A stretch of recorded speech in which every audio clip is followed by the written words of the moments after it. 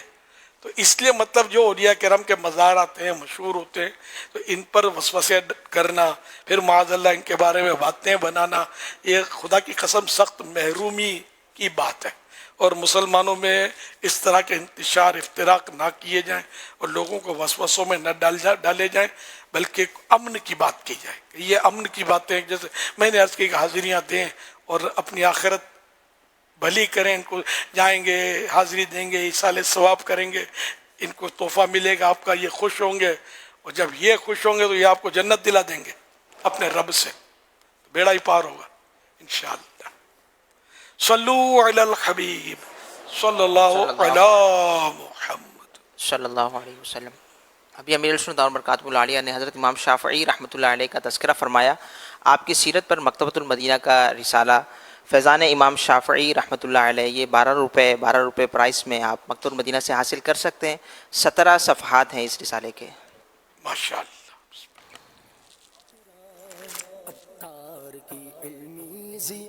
ذوالحج 1446 میں نفلی روزے رکھنے والوں کی نیتیں. کل روزے رکھنے والوں کی نیتیں: اسلامی بھائیوں کی تعداد 27,003 27,003. اسلامی بہنوں کی تعداد 13,546 13,546. ٹوٹل اسلامی بھائی اور اسلامی بہنوں کی روزے رکھنے کی نیتیں 40,549 40,549.